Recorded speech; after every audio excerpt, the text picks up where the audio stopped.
Hey everybody, and welcome back. This is going to be a final thoughts and tour for the Chatscade, which is the second finished Twitch city that I've done since having the YouTube channel, at least. I think this is the fifth city we've streamed altogether. This is the one that we worked on right after Chat Park, and this one we took a long time on, which is awesome. Like, we spent over 2 months working on this. I think ended up like 32 different stream sessions or something like that. Easily over 150 hours working on the city. I've never spent that much time on a city before. Part of that is because we did a lot of detailing. So we can see that, you know, there's some detail, you know, some tree placement here, some little fancy little walkways, little detailing in this area as well. A couple of themes that we wanted for this city that ended up being the case was, I would say one was lots of roundabouts. So we ended up putting a lot of sort of central roundabouts in sort of even like these double roundabout systems, or this is sort of like 5 roundabouts in a U shape here, so that most of the traffic would have to flow through these roundabouts. That was one of the goals. The other goal was to build like themed areas, sort of like to have like, you know, a neighborhood. This is a neighborhood, and then this is like this is a downtown area. Like, it's really kind of like segregate areas within the city to do a lot of like specialized areas, I guess. Which in this area we didn't do a very good job of it, but this is just section A. So there's 3 major sections of the city. So one thing that kind of made the city a little bit different is we were using realistic population, and what that means is that each of these homes can only hold 1 family. But the flip side is true for high density. More people can live in a high density building than in the base game. So what you need to do overall, though, you need to build more homes to get the same change in population. So we have more homes. Most all of this, even in our downtown area, is residential, and then there's some commercial, some offices over here. So it creates a more natural balance, I think, between residential and commercial, where you're not just building as many commercial buildings as residential buildings, which is kind of how it is in the base game, which is crazy. In fact, these office buildings right here can hold over 1,000 workers, can work in this singular office building, which makes sense because this is literally just nothing but cubicles and offices, right? These large commercial buildings can hold like 200 people, 200 workers, I mean, which also makes sense because a lot of these areas are filled with inventory, right? It's not just workers working in little desks. It's also people, you know, like product and stock rooms and things like that too. So it makes sense that less people would work in a commercial building compared to an office building.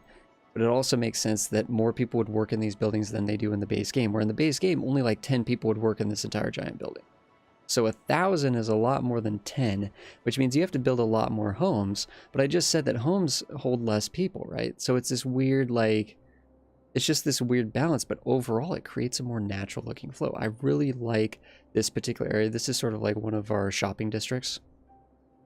When we had realistic parking turned on, these parking lots were full. They were completely full, but we had some performance issues, so we had to turn that off. That's a traffic manager mod setting. I'm going to have a link to all the mods that we use down below in a Google Docs. Yeah, so this is sort of like an off-grid, right? It is kind of grid, but it's around this curve road here. I really like how all this road design really worked out here. It's sort of like a pod shape. Yeah, I really like how this area turned out. So this is where the city actually started, though. Sorry to not specify that earlier. The city actually starts right here. And this was the first tile that we had in this section. This was all the low density residential that we had to make in order to unlock high dense. So once we unlocked high dense, we sort of skipped over here. We did actually put this freeway in. It wasn't there from the start. But once we got high dense, we sort of made a divide and then created our first downtown area. Industrial is down here. Again, industrial can store more workers as well. If we come out here, we have a farming district. We sort of have a little pattern here trying to sort of make these look like this would be a farm or a business of farms. This would be a farm. This would be a farm. That's kind of was the idea. Here's our launch site. Some wheat fields here. Imagine more wheat fields in this entire area. Imagine this entire area is just wheat fields. That's kind of the vision I was going for, but it proved tricky to actually execute on it. Bunch of public utilities, you know, emergency helicopter depots and things like that too. So the launch site, yep, classic, classic. And we also have the mine district here, which is kind of like this main grid road with these dead end bits. And maybe each of these is different mining companies or something like that, each trying to do their own thing, sort of. We have a rail that sort of slithers through here. This rail is for our city system, and this rail is for connecting to the outside city. So we have these segregated and connected via this little one-way loop, so that trains can't actually just go into our city system, that they're blocked off from that. So they have to drop off here, and then a lot of these trucks will actually go into, oh, it looks like these ones aren't. A lot of them will though turn into here and then just create a new train, and that'll go on into our system. But that kind of keeps the traffic a little bit lower overall for the train traffic. So here we have Section B, the archipelago. We spent a lot of time working on this. I'd say the other thing that we did in the city that we've never ever done before is highly detailed areas. Where's an example of that? And not highly detailed, sorry, that's kind of a, for us, right? So like in this area, this is not a park. This is not a park life park, but you know, we specifically came in here and put these trees here to make sort of like a little field where you can go on a picnic or throw the ball around with Fido, you know what I mean? We specifically, you know, put these paths in to kind of make this all look like this is actually a park in the base game. But we also, look at this, we came in here and we put a little food truck in here, and we put little benches here, and we put this little yakisoba stand here. So we kind of like added to this a little bit. And then over here we have a little walking park where you can walk amongst some standing stones. So the Bootstrap Island, or not Bootstrap, but I guess like Cowboy Boot Island or Sock Island or whatever you want to call this thing, is sort of like tied together by these 4 large standing stones. It's kind of like a theme. But I really like how this is. Most of this is residential. Most of these people work in the oil fields on King Heights. In these oil fields, these are all connected via ferry and ship only. That's kind of the entire idea with this archipelago. This, of course, has a freeway going through it, but these ones do not. We have Prison Island here. We have a huge nature reserve that thousands of people like traveling to. I mean, look at all these people. I mean, this is like a huge tourist spot for our city. People love this thing. Really happy with how this came out. Really happy. Lodging, observation deck, cabin lodging here. Some little, like this kind of detailing, right? We've never really done anything like this before. Never really done anything like this before. But it was really, really fun to take our time and really flesh out these areas, create stories around some of these areas, you know? Like this monument here. I think, you know, we had a whole hoorah about what the monument was all about. Or the statue, I mean. But here, this is a really neat island.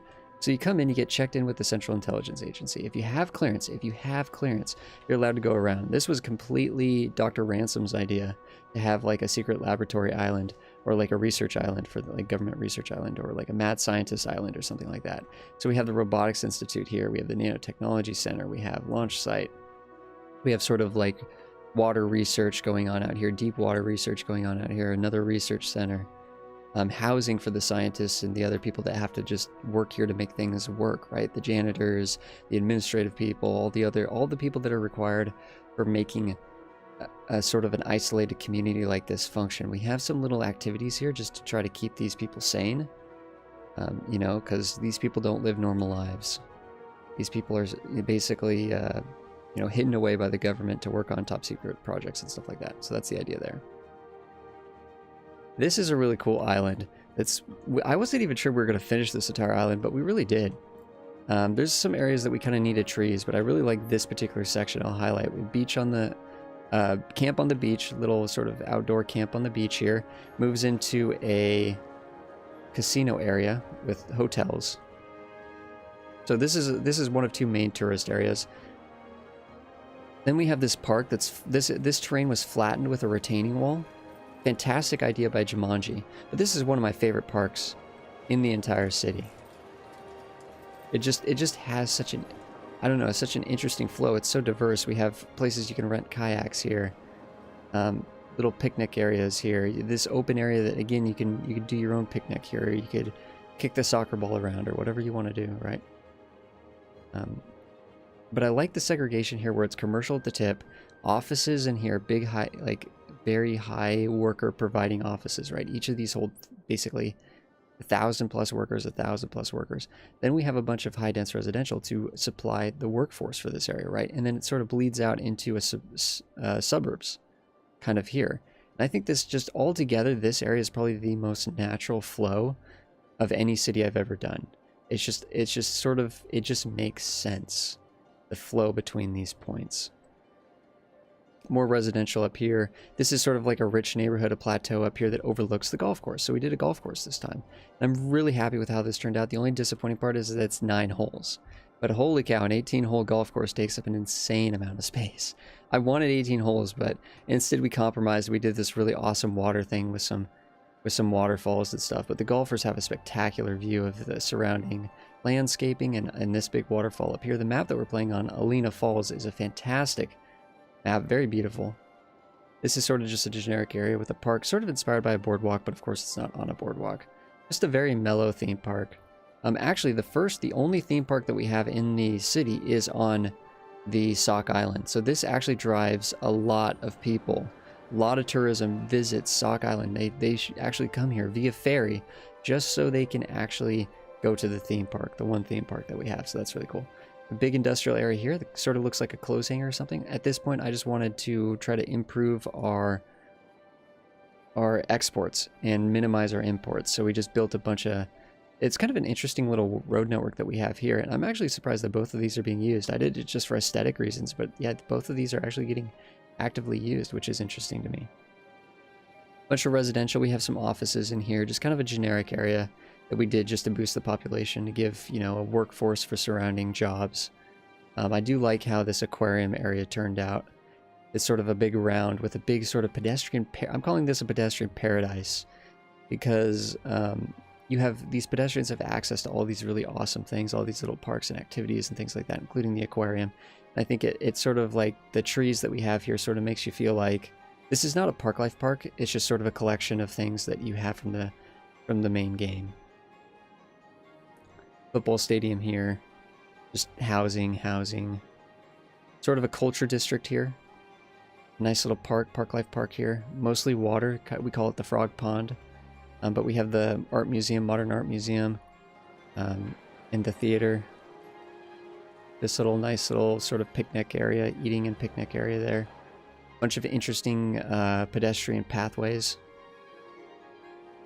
This area, nothing too special here.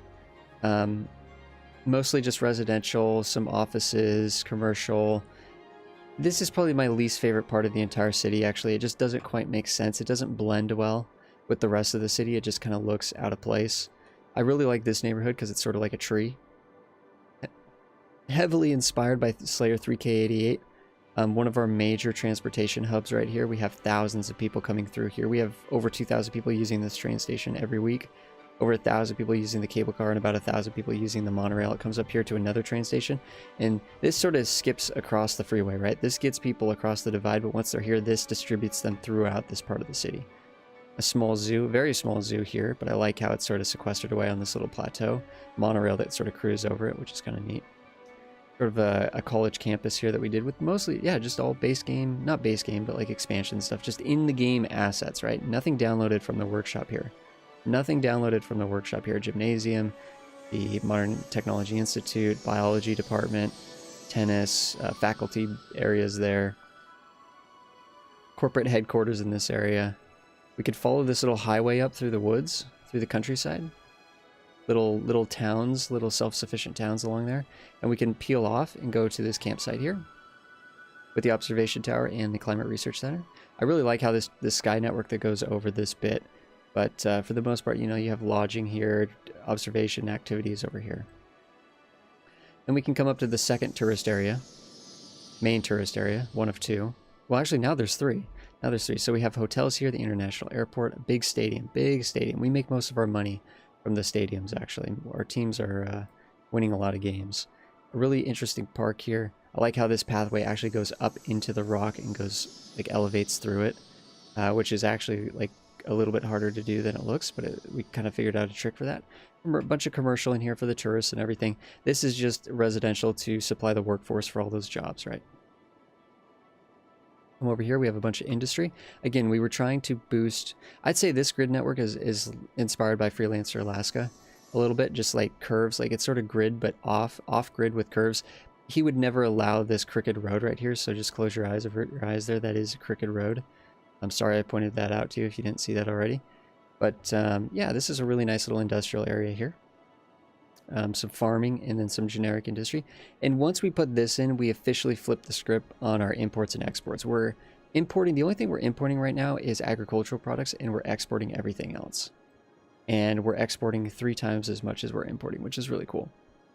Residential neighborhood just to sort of, you know, supply the jobs here. This is really neat. This is like an abandoned sort of depression town. During the Great Depression, this town ended up sort of becoming abandoned.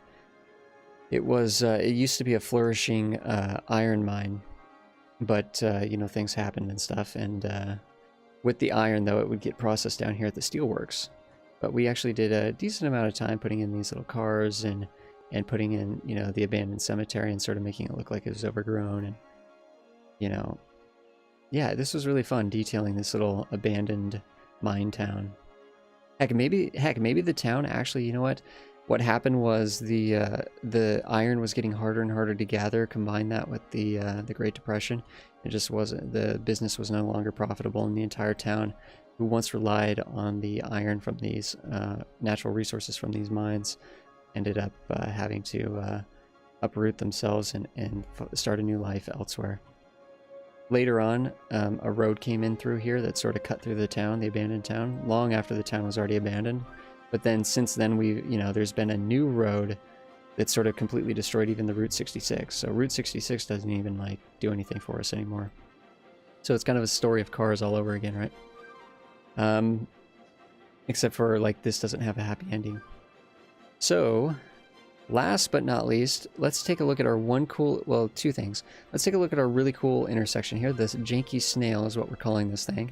The snail intersection.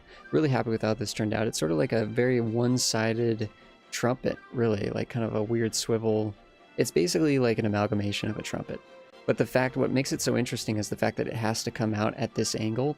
It has to, like, the cars ultimately have to be going, like, if this is east-west, the cars also end up going east-west on a main road parallel to the freeway. So that's what kind of forces all this to, like, do weird things. But it ends up looking like fantastic. This is definitely the best intersection we did this town. A lot of the intersections we made this city, not impressive. Not impressive at all. So then we come up here to the mountain. And this mountain has a really awesome little highway swivel up here. Just sort of like, it very much reminds me of a sort of a road through the hills, you know, the forested hills. And in the countryside. And once we get up here, we have 7 plateaus. We have 3 low-dense residential on the back. The back is completely low-dense residential. In the front, we have some high-dense residential, some offices, and we've done, you know, we've put the trees in here. We've done the detailing to make this look really cool. But this is all connected via cable cars and also tram. There's a tram. We can see that there's a little tram for every single one of these plateaus. Here's the tourism section here. So we have shopping. We have leisure and some hotels. And this awesome, see, there goes the tram. And this awesome old Market Street building. And then we also have more hotels over here. And we have a nature park. Nature park is really cool because people come up into the cave system. And then they actually pop out over here. It's sort of like a little optical illusion. But they sort of go up here and then they go back. These are people leaving the park. And this is someone that's actually coming into the park. That's really neat. And again, there's some little tricks that we use to make that work. But this is the sort of river delta park, I guess on the back end of the hill here. Observation decks, activities, lodging up here. But I think, or it could look like a tree depending on how you want to look at it. But because it kind of slopes down, it is kind of more of a, it carves through the land. It is kind of more of a riverbed, like a dried up riverbed. We do actually have this waterfall here. This was a huge happy accident. This was a complete happy accident. We were building this lake up here. We were building these high elevation fishing lakes.